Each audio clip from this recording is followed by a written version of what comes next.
Siema! Kolejny dzień w Argentynie, a w sumie pierwszy film, bo wczoraj sobie zrobiliśmy wolne. Nagrywam, zaczynam trening, ale muszę wam coś pokazać. To jest mistrzostwo świata. Popatrzcie, jak się ćwiczy. Pan widocznie nie ma czasu, żeby się wybiegać z pieskiem. I na siłownię go wziął i na bieżnię. Siemanko! Siemka. To nasz drugi dzień w Argentynie. Wczoraj mieliśmy wolne. Trzeba było mieć dzień dla siebie po prostu. Przyjechaliśmy właśnie na dzielnicę Palermo. Troszkę tutaj pozwiedzać, coś wam pokazać. Później jedziemy chyba na najpiękniejszą dzielnicę, jaka tu jest, czyli Boca. A później wracamy z powrotem na Palermo Soho. I jeszcze po drodze chcemy sobie odwiedzić polską restaurację na pierogi. Słuchajcie, mieszkamy na dzielnicy Montserrat i to jest taka dzielnica chyba najbardziej, powiedzmy, nowoczesna, bezpieczna. Naprawdę ja tam w ogóle nie czuję, że jesteśmy w Ameryce Południowej. Co więcej, wczoraj byliśmy w super miejscu, nazywa się Puerto Madero. Bardzo polecamy, jak ktoś będzie w Buenos Aires. Tam się idzie wzdłuż rzeki, takimi deptakami po jednej, po drugiej stronie. Można sobie spacerować, dużo knajpek, dużo ludzi, super naprawdę. I tam serio wygląda, jakbyśmy byli w Europie. No, ale dzisiaj pokażemy wam normalne Buenos Aires. Tak. Takie, jakie każdy... Ej, my musimy iść tam w ogóle. Takie, jak chcemy zobaczyć i wam pokazać. Bo jakbyśmy wam wczoraj pokazali tamte dzielnice, to w ogóle byście nie pomyśleli, że jesteśmy tutaj. Mega, naprawdę takie nowoczesne wszystko było. No to dobra, przydałoby wam się powiedzieć parę ciekawostek na temat tego świetnego miejsca i tego pięknego kraju. Buenos Aires i ogólnie to miasto jest największym miastem w całej Argentynie oczywiście, jest jego stolicą, jest jednym z największych w całej Ameryce Południowej. W całym mieście i okolicach żyje 1/3 populacji tego kraju, a populacja tego kraju wynosi 44 miliony oficjalnie, pewnie nieoficjalnie dużo więcej. Nazwa Buenos Aires to znaczy dobre powietrze. W ogóle przed chwilą jechaliśmy tutaj autobusem. Komunikacja miejska jest tutaj naprawdę znakomita. Są autobusy, jest metro, bardzo dużo jest Uber. autobusów. Naprawdę i autobusem można tanio dojechać. My, żeby dojechać tutaj, zapłaciliśmy w sumie 30 peso. 30 peso to jest złotówka. Tak, Zapłaciliśmy złotówkę, żeby tutaj dojechać, ale nie mieliśmy karty i nie mieliśmy jak dojechać. I poznaliśmy wspaniałych trzeba ludzi. tylko taki mały wstępik zrobić. Słuchajcie, generalnie tutaj jest problem z angielskim i to wie każdy, kto podróżuje do Ameryki Południowej. I słuchajcie, mieliśmy problem, no i teraz mam zakończyć, że nie mieliśmy karty i nie wiedzieliśmy, gdzie ją kupić. Wsiadamy do autobusu, chcieliśmy zapłacić gotówką, kierowca mówi nie. I całe szczęście za nami chodziło dwóch młoda parka chyba, tak nam się wydaje. I powiedzieli, że zapłacą za nas, albo znajomi, że zapłacą za nas i całą podróż z nimi gadaliśmy. No i właśnie tak się zdziwiliśmy, że oni tak dobrze mówią dobrze mówią po angielsku. Oni już są studentami angielskiego właśnie. My tak, Boże, no jakie mieliśmy szczęście, żeby trafić na studentów anglistyki. Tyle fajnych podpowiedzi nam dali, że po prostu szok. Właśnie idziemy do centrum handlowego kupić mikrofon, który zgubiłem na lotnisku. Nie pytajcie. A nie, mówiliśmy o tym. Tak. I czemu po jednym dniu, nie wiem, światło jest takie. Po jednym dniu zgubiłem mikrofon. Jak spaliśmy właśnie. To już jakiś setny. Bardzo, ale to bardzo ważna sprawa, jeśli ktoś z was będzie wybierał się do Argentyny. Pamiętajcie, żeby wziąć dolary. To róbcie, czego my nie zrobiliśmy. Czyli weźcie dolary, ponieważ jak wymieniacie w banku pieniądze, za 100 dolarów dostaniecie 15 000 peso. A jeśli wymieniacie na czarnym rynku, to dostaniecie 30 000. Raz więcej. Dlaczego? Dlaczego? No to ja myślę, że to wiesz. Bo podobno w Argentynie są limity, ile osób, że na jedną osobę można wymienić tam ileś, powiedzmy, dolarów, więc oni szukają sobie rozwiązań, żeby można było tych dolarów mieć więcej. Trochę nie rozumiemy dlaczego, może ktoś właśnie, niech nam ktoś wytłumaczy logikę tego, skoro jak na przykład wyjeżdżają, gdzieś biorą ze sobą dolary, no to spoko. No może chcą coś w dolarach kupić, no ale to też bez sensu, nie wiem. Wytłumaczcie, po prostu nie wiemy, także chcielibyśmy, żeby ktoś nam wytłumaczył. Nam powiedział chłopak, który dzisiaj z nami jechał, że... Ale mi teraz napisały chyba 3 osoby kolejne. Jeden chłopak fajnie podpowiedział, że jak nie mamy dolarów, to żeby wziąć, wysłać je sobie, jakby Western Union, odebrać Western Union dolary i wymienić. I że wtedy zaoszczędzimy połowę pieniędzy. To jest Dobre. bardzo dobry pomysł. Spróbujemy Jeśli tak ktoś z zrobić. Was tego nie zrobi, pamiętajcie, że można tak zrobić. No. Nie, zarobista podpowiedź. Dziękuję bardzo za to, bo to jest bardzo, bardzo dobra odpowiedź. Trzeba sprawdzić, czy to w ogóle się da. Ale ja dalej nie rozumiem tego, jak bank może wypłacić 15 000, a na czarnym rynku ktoś 30 i dalej im się to opłaca. Bo my mówimy, jak to jest strasznie drogo. No ale jak się wypłaci już po 30, to już wcale nie jest tak drogo. Dla nas na razie jest drogo. Bo mamy po 15. No. Dobra, teraz idziemy do Klub Polako, polskiej restauracji. Idziemy sobie zjeść pierogi. Polaków to można znaleźć w każdym krańcu świata. A w Ameryce Południowej jest ich bardzo dużo, ponieważ podczas II wojny światowej uciekali właśnie do Argentyny, do Brazylii i do innych krajów tutaj w okolicy. Także wbijamy i mamy nadzieję, że zjemy dobre pierogi. Klub Polako. Na górze możecie zobaczyć.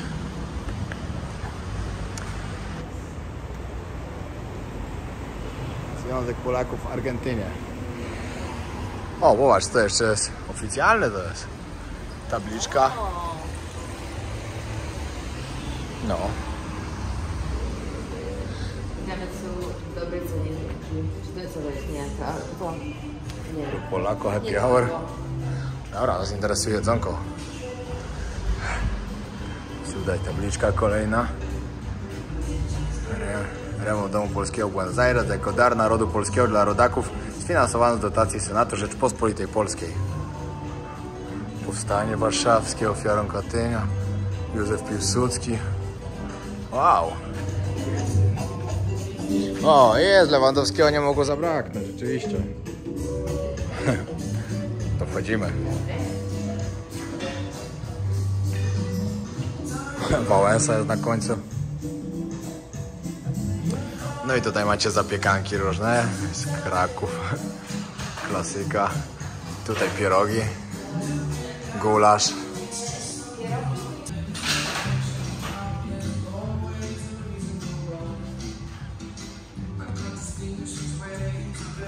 Ciekawe, czy tu mają jakieś polskie książki. O, tajemniczego prawa Tomka. Mają. Ja bym chciała pożyczyć na podróż. About Polska. Lech Wałęsa. Mają. Można przyjść i sobie poczytać.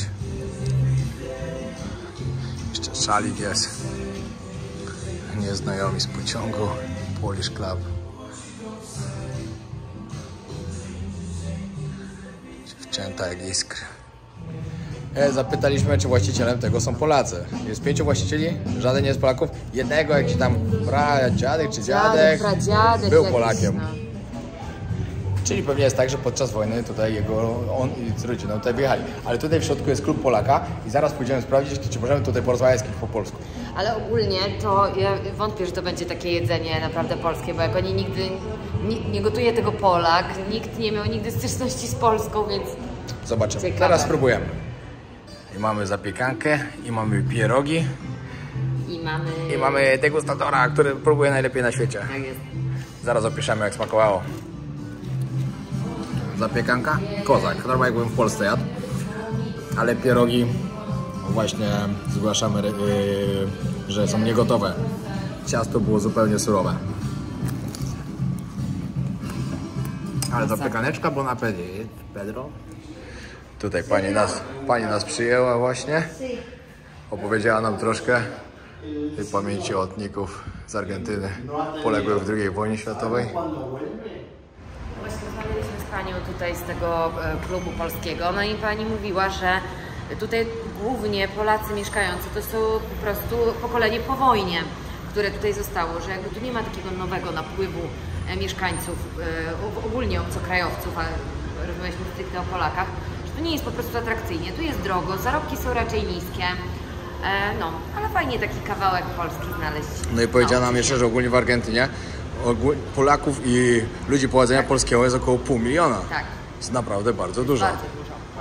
No, dobra, idziemy dalej. No, a teraz jedziemy na najbardziej kolorową dzielnicę całą chyba w całej pewnie Argentynie, ale na pewno w całym Buenos Aires, czyli na Boca.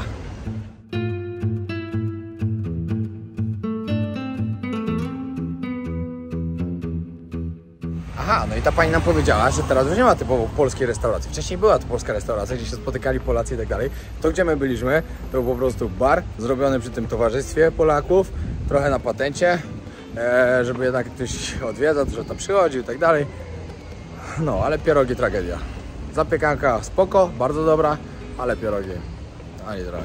Ja w ogóle ani jednego nie zjadłem, bo mi śmierdziało jakoś dziwnie. Ja zjadłam, ale zjadłam tylko takie z ziemniakami i to niczym nie przypomniało naszych ruskich. Sorry, jednego zjadłem, no jednego zjadłem. Kapusta, okropna jakość kapusty, taka wiecie, jak to takie najgorszej jakości, taka kapusta, nawet nie kiszona, tylko paszona ze sklepu. Obrzydlistwo, nie zjadłam tych rogów.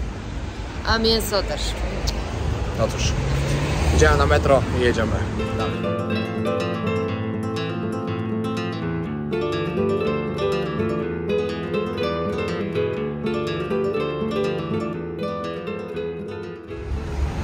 Wbijamy do metra. Pokażę wam, jak wygląda tutaj.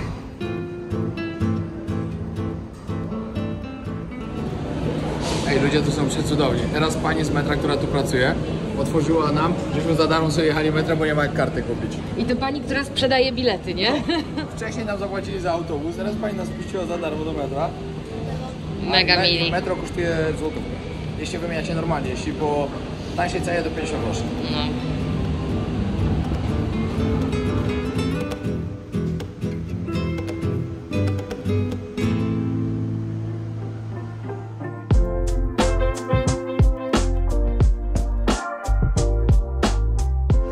Kolejna podpowiedź dla was. Bardzo ciężko było dostać kartę. Bardzo ciężko i powiedzieli nam, że możemy dostać tylko w Centro de Autentical Turismo, czyli w centrum dla turystów, gdzie pomagają właśnie turystom i tutaj można dostać kartę na metro i na busa. To też to jest ta sama, no. I kartę dostajecie tu za darmo, ale przy pierwszym doładowaniu jej coś tam charge'ują, jakieś 120, coś takiego. Nie dużo.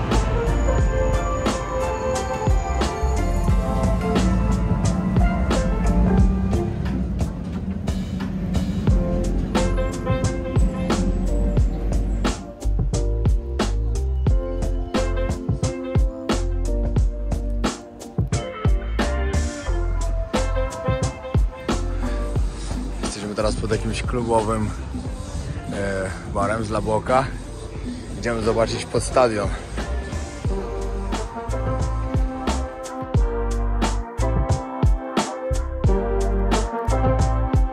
Patrz, jaki ten stadion jest ogromny. Ale bym chciał tu na mecz pójść. Dzisiaj akurat grają na wyjeździe, bo się pytałem kolegi. Będziemy mieli okazję dzisiaj poznać tego chłopaka. Tutaj kibice stąd.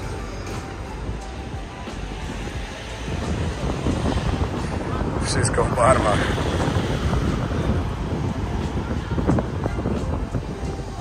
O, tutaj cały sklep z pamiątkami. Jesteś youtuberem? A ja mówię, no tak. A zgadnij, skąd wiedziałem? On mówi, znaczy ja mówię, no nie wiem. On mówi, ja też nie. No może masz na czapce napisany YouTube? Bo nagrywałeś? Tutaj rozgrywają mecze Boca Juniors.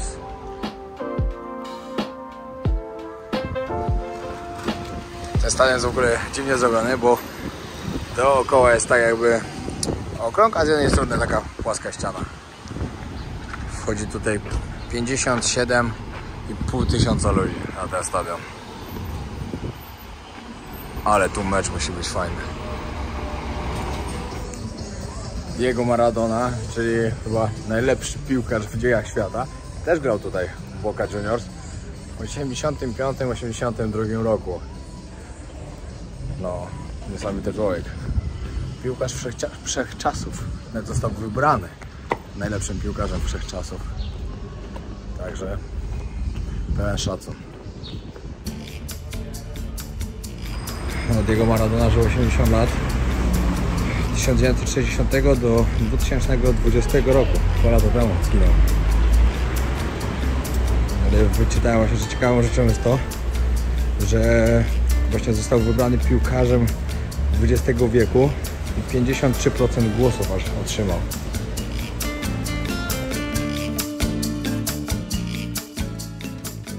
Zamawiam pizzę, kawałek za 200 to nie wiem, to jest $1 ponad. A jakoś 7 zł.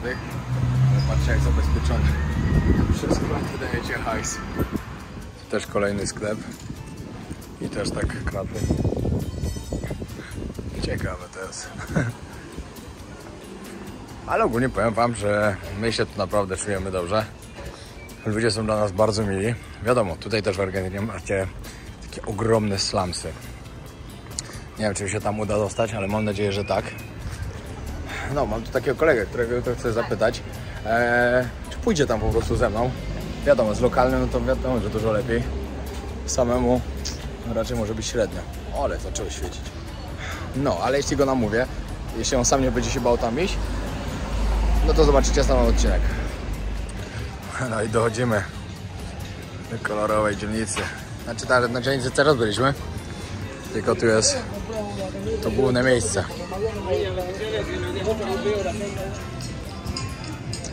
Sportowa dzielnica La Boca.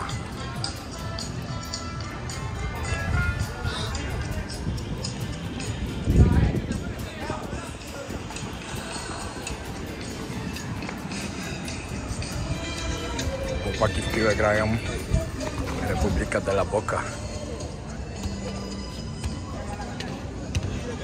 Co tu się musi dziać, jak oni grają mecz, bo tu jesteśmy niedaleko stadionu. Ale tu musi być klimat. Kurde, żałuję, że aż nam się to nie uda.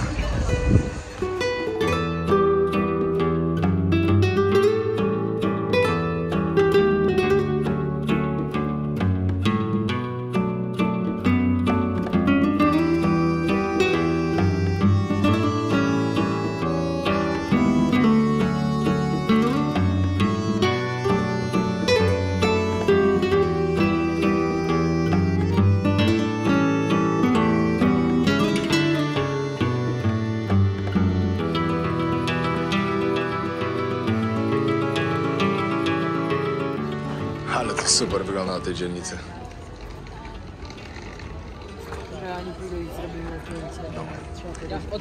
Wiecie, z czego słynie Argentyna? Z piłki nożnej i z tango. I liczyliśmy właśnie, że tutaj nam się to uda, na tej dzielnicy, bo tu tańczą. Są specjalne miejsca właśnie. Ale niestety chyba nie trafiliśmy na dobrą godzinę.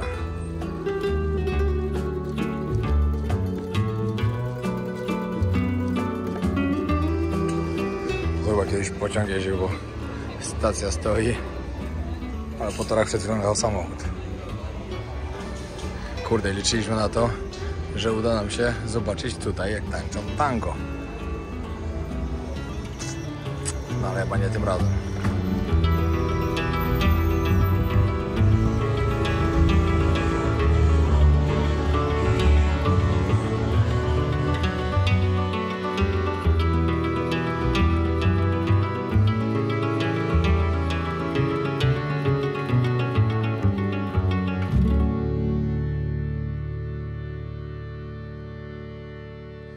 Patrzcie, to jest kolejna uliczka. Też kolorowo. Nie wiem, czy dobrze rozumiem, ale tam chyba jest napisane, że to w 1881 jakiś Centro Cultural de los Artistos. Nie wiem, ale ładnie to wygląda. Że naprawdę z domów z blachy pomalowali tylko i zupełnie inaczej już teraz. No, to już w ogóle, to już dalej są odnowione ładnie. No i tu nawet się cała ta ulica zaczyna. Fajnie, byliśmy w złym miejscu. Nie, no spoko.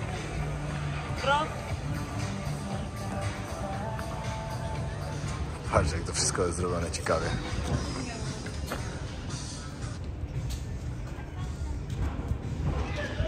Dobra, ogólnie na pewno bardzo warto tutaj przyjechać, na pewno bardzo warto zobaczyć, a jeszcze na pewno jeszcze bardziej warto to zobaczyć, jak jest mecz akurat i La Boca gra. Albo troszkę wcześniej, jak nie zamykają restauracji. No właśnie, my teraz przyjechaliśmy o bardzo złej godzinie. Wszystko już zamykają. No niestety, jest jak jest. O, dwie najbardziej znane postacie, Maradona i papież Franciszek. Jeszcze Messiego brakuje, pewnie w którymś innym oknie jest. Powiedzcie szczerze, kto z was nie zna Messiego? Każdy. Maradona, chyba też każdy. Ja nie znam. Maradona nie znasz? Nie wiem, kto to jest. No to właśnie, już nie jest, bo nie żyje. 2 lata temu zginął, ale Ale kto to jest? Był wybrany piłkarzem tego XX wieku. Najlepszy po prostu. 20 czy 21? No to jest właśnie ciężko powiedzieć, bo on bardzo długo, on się urodził w 1960 roku. Wiele lat był kariery. No był po prostu mega. Dobra, chodźmy tam dalej. Ogólnie jest spoko, to bardzo fajnie, warto przyjechać.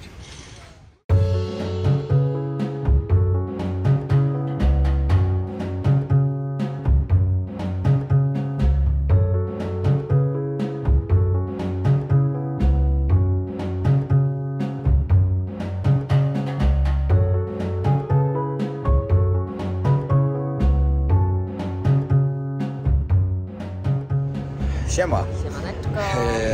Kolejny dzień, już trzeci dla nas tutaj i w sumie ostatni, bo tak naprawdę jutro już płyniemy do Urugwaju, ale z Argentyny zobaczycie jeszcze jeden odcinek, także na spokojnie. Znaczy, nie z Argentyny, to jest Buenos Aires, bo w Argentynie dokładnie. Jeszcze będziemy, później Patagonia. Tak, później będziemy jeszcze 2 razy, dwa razy później. 2 bez tego, 2. 2 razy będziemy jeszcze. No. I czekajcie, bo się wybiłem. Dobra, jesteśmy teraz w Puerto Madera. Obok mieszkamy w Montserrat. To są dwie takie naprawdę bardzo nowoczesne dzielnice. Jak przyszliśmy tutaj w pierwszy dzień wieczorem, to w ogóle byliśmy w szoku. No wyglądało totalnie jak gdzieś, nie wiem, w jakimś europejskim mocnym mieście takim. Nie tak jak sobie wyobrażaliśmy Argentynę.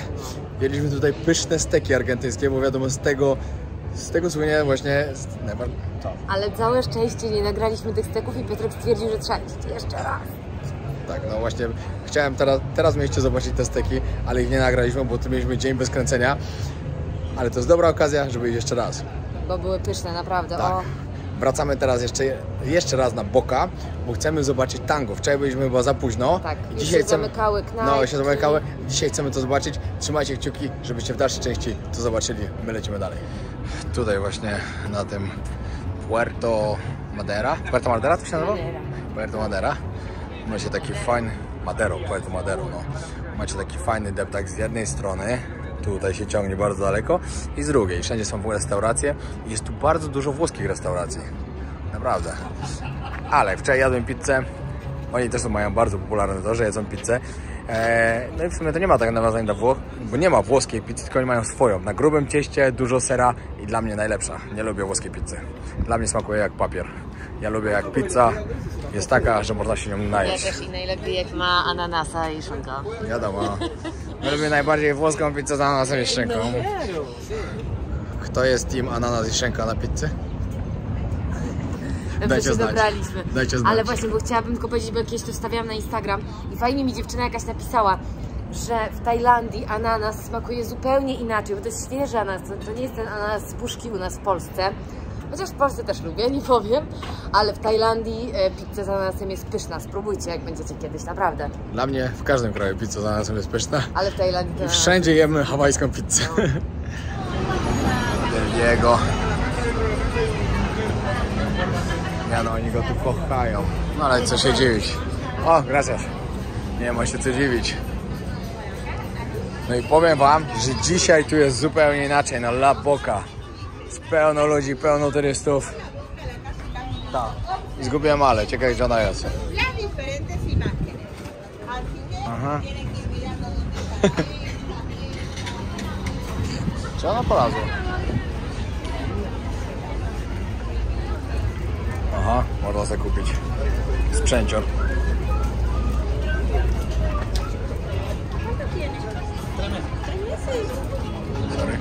Ale tu dzisiaj ludzie, no my wczoraj byliśmy zdecydowanie za wcześnie i bardzo się cieszę, że przyjechaliśmy tutaj dzisiaj znowu, żeby wam to pokazać. Wow, patrzcie. Tego. Czadowo.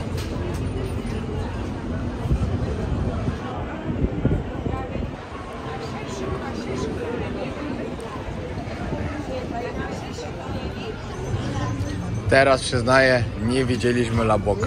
Dopiero teraz jest tak, jak miało być. My wczoraj tutaj przyszliśmy i mówię, kurde, tak tu miało być fajnie, miało być tango, miało być wszystko. A tu nic się nie działo. A to dopiero dzisiaj się będzie działo.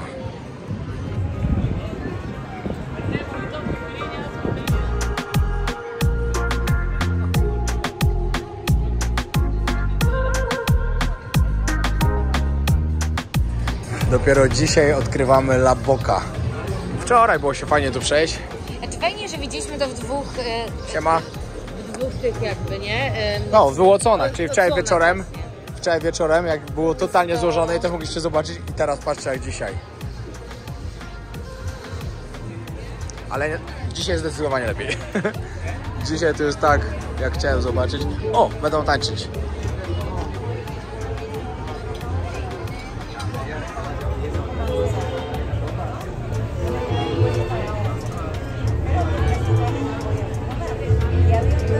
Tanie domysłu. Czy tak jakoś się mówi.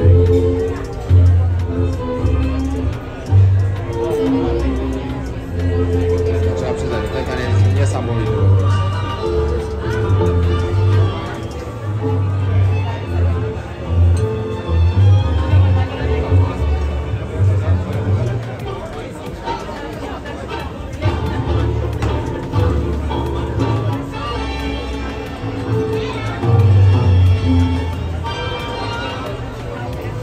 Jak to jest?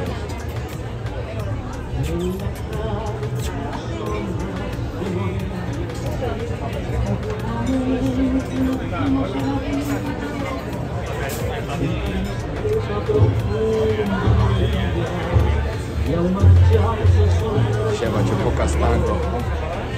Czego właśnie słynie Argentyna i Buenos Aires, jak wczoraj mówiłem, jest wybrana jak światową stolicę właśnie tego tańca.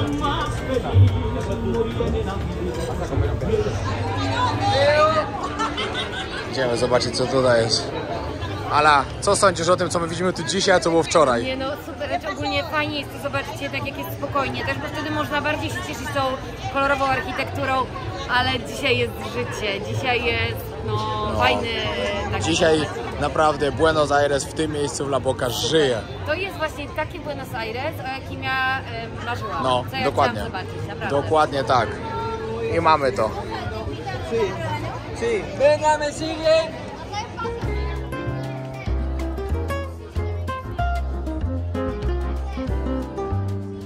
W ogóle tu wszystkie te budynki są tak fajnie zrobione.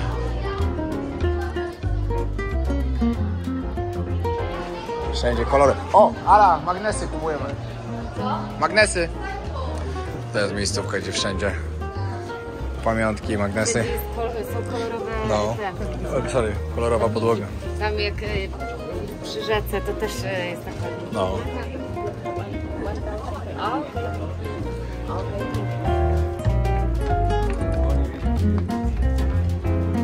Dobra, nic tam nie ma, tam są jakieś obrazy. Idziemy dalej. I w ogóle jestem zachwycony po prostu. No, Ale jeszcze tak nie wiemy na co mamy patrzeć w sumie, nie? Jakby... impulsy, wszędzie są impulsy, jakieś są kolory, są jakieś, Tak. jakieś postacie porobione, malowidła. I cały czas tutaj gdzieś o Jezu, popatrz tu, popatrz tu. No. A, no może tak, no. Sobie by było spoko, no to tak.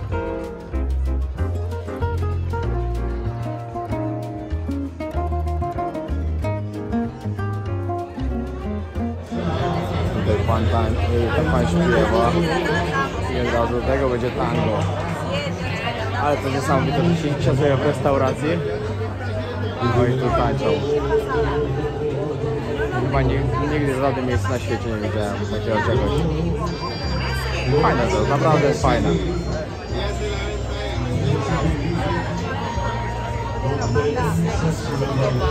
No. Ale to właśnie tak przed chwilą powiedziałem, że nigdzie na świecie nie wiedziałem o takiego czegoś, że sobie siedzisz, gdzieś obiad, a tu tańczą właśnie.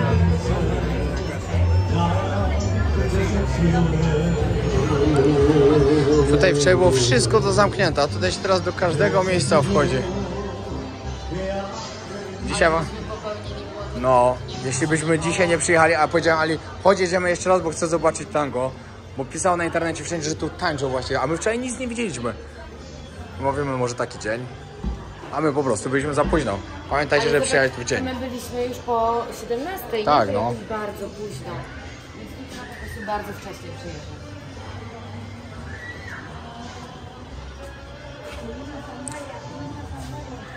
Tak gdzieś czytałem, że tu właśnie się przyjeżdża już o 11. Mega tu jest po prostu. Frida Kahlo. Ale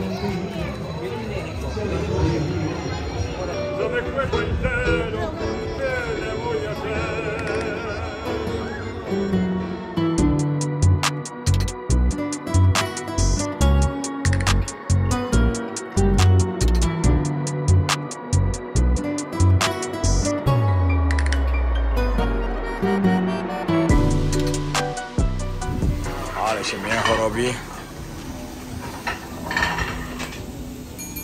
Oj, oj. Tu jest znakomite miejsce na jedzenie. Jak tu wczoraj było smutno w porównaniu do tego, co jest teraz. Niesamowite. Po prostu dzisiaj to jest inny świat. Dzisiaj to jest ta Argentyna, którą chciałem zobaczyć.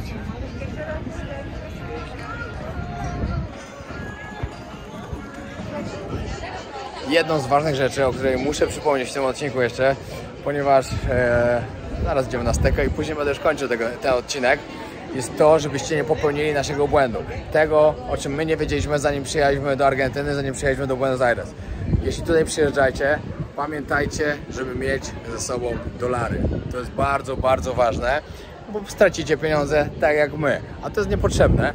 Także stracicie połowę, co najmniej tego wyciągając z banku lub płacąc gdzieś kartą, niż jak weźmiecie dolary i sprzedajcie cinkciarzom na czarnym rynku.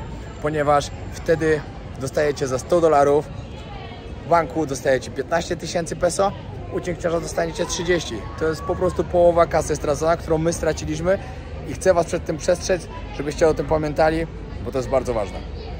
Wtedy dodatkowo, nie dość, że komunikacja jest tu bardzo tania, za autobus płacicie złotówkę, za metro 50 groszy, a jak będziecie płacić jeszcze połowę mniej tego, to jest naprawdę tanio. My wczoraj po pierwszym dniu myśleliśmy, że jest tutaj drogo, bo my wydajemy normalnie pieniądze, nie mamy tego za połowę ceny, ale jeśli będziecie płacić za wszystko połowę, to jest w miarę ok i może być nawet tanio. Ale tu jest zarobiście. No. Jak my byśmy tu dzisiaj nie przyjechali po prostu, O, masakra, no. nie moglibyśmy powiedzieć, że widzieliśmy Buenos Aires. O. A nie znam bardzo dużo. Przed chwilą powiedziałem Ania, 3. raz. Oczywiście, żeby nie było. Przypadek. Bo po prostu ja nigdy nie znałem żadnej Ali. Pierwszy raz to mógł być przypadek, drugi raz... No, jeszcze jak ktoś jest bardzo głupi, to może by uwierzył. Ale A 3. raz to już jest coś... przypadek. To jest już turbo głupie, czyli ja. Albo... ale się wkopałem. Dobra, idziemy na steki, bo to po prostu pachnie na całej ulicy. Właśnie z tego grilla tutaj... Ej, Ala, tu się wchodzi... Tam się wchodzi... A nie tu? Chyba nie, tam właśnie. Patrzcie, jak to wygląda.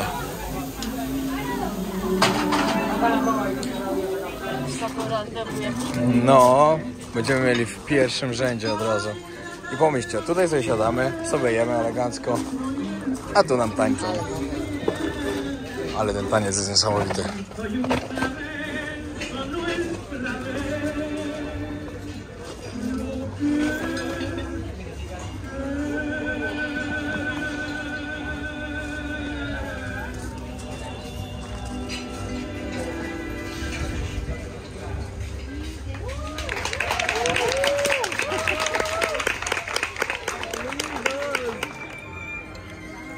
No i to są właśnie argentyńskie steki, czyli najlepsza wołowina na świecie. Już tu byłem. Jesteśmy w dość drogim miejscu, bo to jest najbardziej turystyczne miejsce, czyli La Boca. Tutaj za steka wychodzi 100 zł. No trzeba było pokazać, jak w środku wygląda. No. Przewróć. Albo o. Ale słuchajcie, nas to kosztuje 100 zł, bo nie wymieniliśmy pieniędzy. Jakbyśmy wymienili, taki stek by kosztował 50 zł. No ale w Polsce steki też są ogólnie drogie. Są. Ale chciałem bardziej krwistego, ale i tak jest super. Ale jest pyszny. Mój jest trochę tłusty. No. Jak wrażenia? Pyszne. Pyszne, chociaż ostatnio chyba był jeszcze lepszy. Tak? Mi dzisiaj chyba bardziej smakuje. Ojej, jak w tym się pomocy.